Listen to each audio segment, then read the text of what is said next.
Welcome back, brewers and beer lovers, and today we are doing a tasting video of the Sexy Blonde Ale against its kind of cousin beer that was fermented with the Diamond Lager yeast in the iGulu. Same batch, same beer, same wort, just split for different yeasts, as well as the Thiolised Juicy Hazy NEIPA. Well, Hazy IPA, NEIPA, same thing. I'm keen. What do you think? He hasn't tasted these ones yet. I've tasted the NEIPA and it is fantastic. So I'm biased. I reckon that one's really going to take the cake. I was meant to wait until we did this on camera, but I got very impatient. I tasted it last night. I'm very sorry, but I can say it is an excellent beer. Really, really good stuff. I'm keen. Right? Cue beer roll.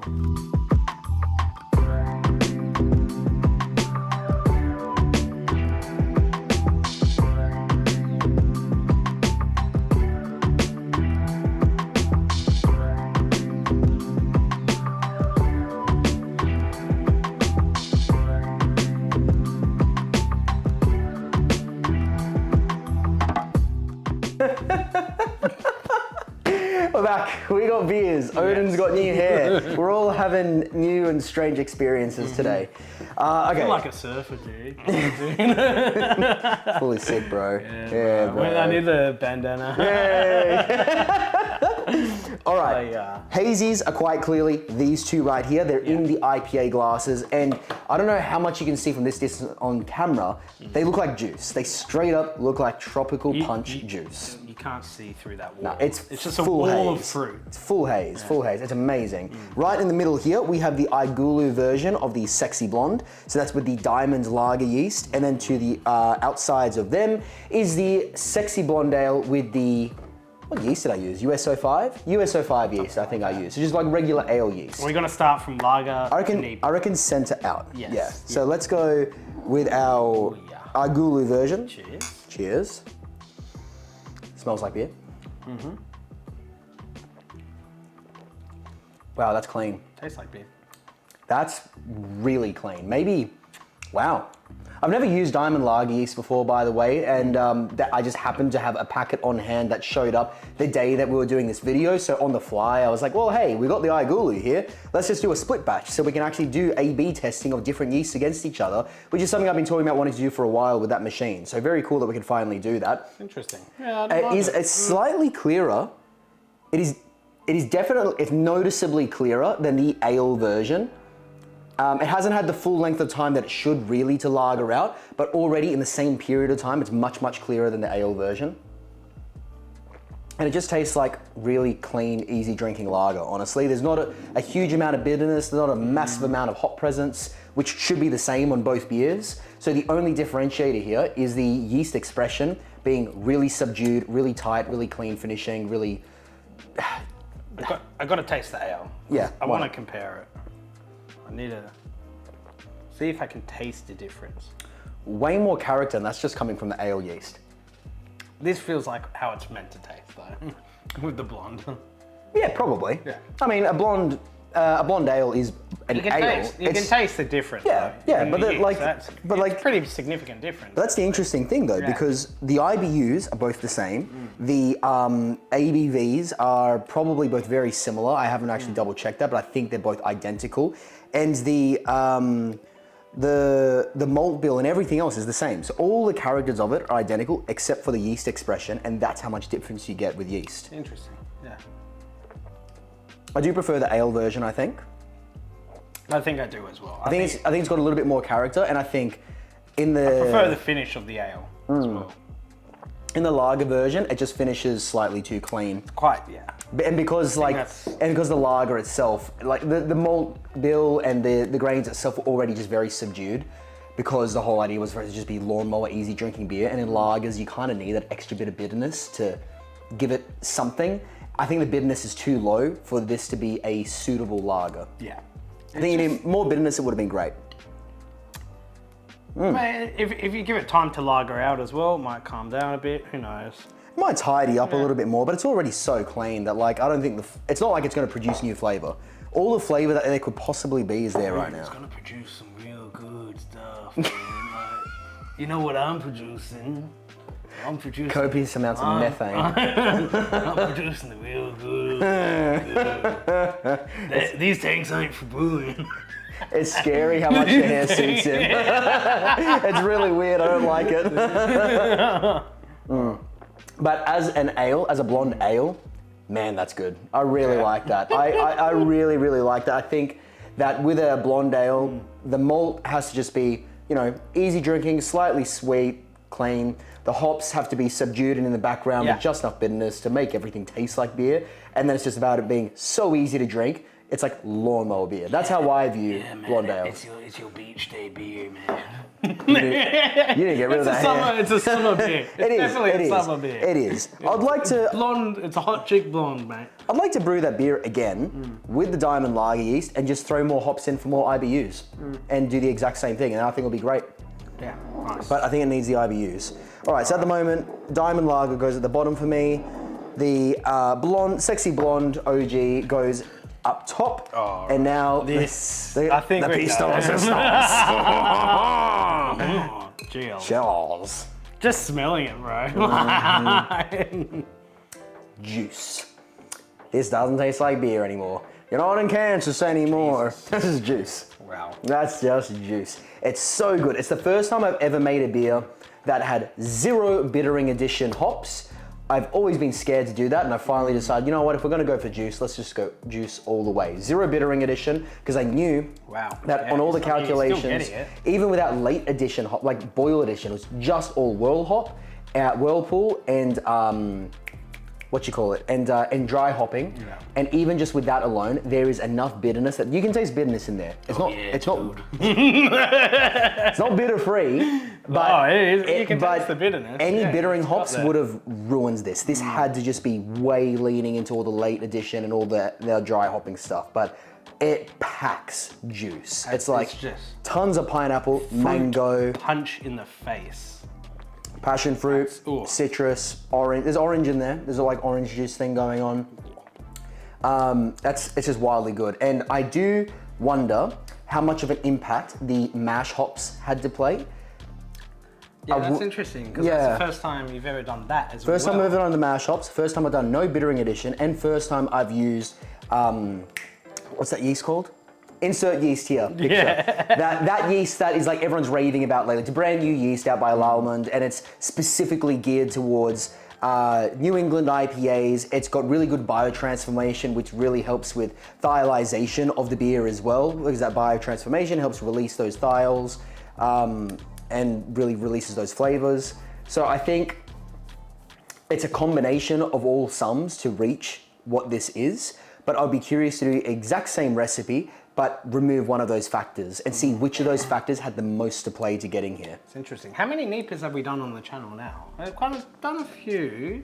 This might be like the fourth? Three, maybe like the fourth NEIPA. I mean, it's not the fourth NEIPA. I brewed a ton of NEIPAs. Of course, mate. NEIPAs are like the iconic craft beer. Yeah. But that's by far the best NEIPA I brewed on the channel though. Like hands down, it's not even a contest. This thing is, the last NEIPA I brewed, the hazy IPA, was leaps and bounds ahead of all the ones I made before it. This is even further apart from that, from the rest. Like this one is just wildly juicy. It's getting to the next level, mate. Oh, by the way, this was like 8.7% or something. God damn. What were those? Those were...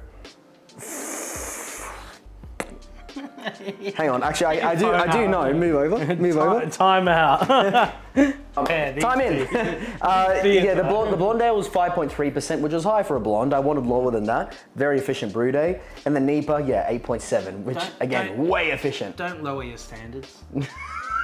God. You know what the worst part is? He was so reluctant about putting that wig on, but now... And now I look hot. I can't see myself. You tap that? No. Yeah, really good. Oh, the mouthfeel, by the way, is exquisite. It's really velvety, creamy, and that's all those layers of wheat and oat and rolled wheat, which is, I think, another game changer. I haven't used rolled wheat in a NEIPA before, and the first time I used it was actually in the Oktoberfest beer, link up there, the Oktoberfest Hefeweizen. That one showed me how much haze and how much silky mouthfeel rolled wheats produce, and I knew that would just be amazing in this. I'm so happy that I've started using that. It is a game changer for hazies. dude. I think it's probably the least you've like ever contributed to a tasting video. It's good. I'm getting a little bit itchy now. Take the wig off. No! I transformed. You're lame again. Come on, dude. It's I like it. It's a very fruity beer. Oh my god, it's so good. It's just, I think it's the haziest beer I've ever seen. Yeah. I'm not gonna. It's That's so hazy. like, you get them NEIPAs at craft, like the craft breweries and stuff. They're like normally they look kind of like that. Yeah. Like a lot of hazies you get look like this. Like you could still like see the shadow of your But fingers the through good the glass. ones look like that. The best ones look like this. Like ones from like Hop Nation or from Garage Project or what's it called? Mountain Culture. The best hazies are just impenetrable by Batch light. as well. Yeah. Sauce. Sauce in Marrickville, really, really good NEIPAs, really good hazies. Yeah, that's what we need to do, a brewery crawl. I don't know what. Soon. I don't know what. Yeah, we definitely do. I don't know what I would do to make this juicier, other than just, I guess, make it a double NEIPA and do a second round of dry Do you think hopping. too much hops would overpower it? That'd be too I think much, you reach. or Well, I think you just reach a certain point with hops where the benefits. outweigh the. Well, like you just stop. negative. Not even. It's like you just stop getting flavor out of Hit it. that plateau. Yeah, exactly. Like there's only so much flavor you can pull from a hop, and once you reach that saturation point, there's diminishing returns until the point where there's just no more returns. Like you could just keep throwing more hops at it, you're not going to get any more juice out of it. And then it could be overpowering. And then you get a point where you get that like weird like hop burn and vegetal crap going surprising, on, yeah. which is hard to manage. That's the part that I've always found hardest to manage with hazies is making sure you don't get to the point where you got that hop burn and that vegetal flavor and that green grassy flavor. It's horrible. All right, let's go back to these. All right. Do a Is final this one? ranking. That must be the lager. Let's do a final ranking. This has got to be the ale. Yeah, this is the ale. Oh, that must be your lager then.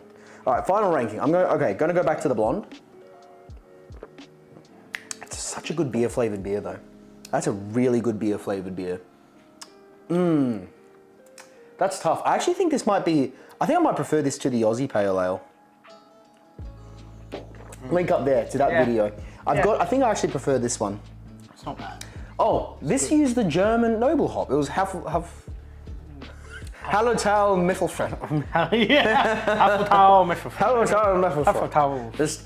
Just imagine a very drunk man trying to say a weird word. That's indescribable muttering. So definitely, you're definitely going with NEIPA all the way. Top dog. I'm gonna go with The NEIPA ale just was because pretty good. that's wildly good for what I tried to produce. But that ale, It's not bad. oh man, it's really good. That blonde ale is really, really smashable. I really like that. I would. Hot summer day. Oh yeah. Oh man, I like hot summer day in the backyard. Like literally, you've mowed the lawn, you're sweaty, you got grass around your ankles and stuff, and you say, "Oh, I just want a beer. Oh, I just need a thirst quencher." That would just go down such a treat. That would go down so well. So we think. And then the lager version, only because it's a lager version, it's just doesn't quite carry the same amount of character as the ale. The ale finish is better. Yeah, it does. It does. That's all down to the yeast as well. Just the yeast. Yeah. Just the yeast. Yeah, so I would like to just, I can use that blonde grain bill and hop schedule as a really good base for many beers to come in that kind of territory, whether they be lager or ales or anything like that. Yeah. Really good foundations as a base recipe. All right. I think that's pretty much it. Hey. It is. Look at our new merch. We do. Like, well, hang on. We'll cut this. Don't we look sexy now? Cut this and insert this earlier. No. We do have new merch. So this is not on the store yet, but by the time this video comes out, it should be. Beer, banter, and bloody good times to let all your mates know that you are way into brewing and you love a good chat. Are you a nerd? That's what we are all about. Are you not a brewing nerd? If you're not If you're a brewing nerd, you need this shirt. And you need to buy this shirt so we can keep making these great videos videos for you guys. Well, maybe not this video, but the brewing videos. This video sucks. But the brewing videos are great. These videos are fun though. They're fun for us. Yeah. But we are going to be releasing some new teas on the store with embroidered versions with beer, banter, and bloody good times, as well as some other really cool stuff that's going to be coming soon for those of you that like the finer things in life. Namely, maybe a bit of a cigar by a fire. You need something to light that cigar with. So something around those lines is going to be dropping pretty soon. I'm talking to some suppliers and we might have some pretty cool stuff coming. Patrons are going to find out first. If you want to join up and help support the channel, Patreon link down below. But we'll talk to you guys off camera, off YouTube, and let you know what we've got coming, because there's some pretty cool things coming for those of us that love this sort of stuff. All right. Anyway, cheers, mate. Cheers, guys. Catch you next time.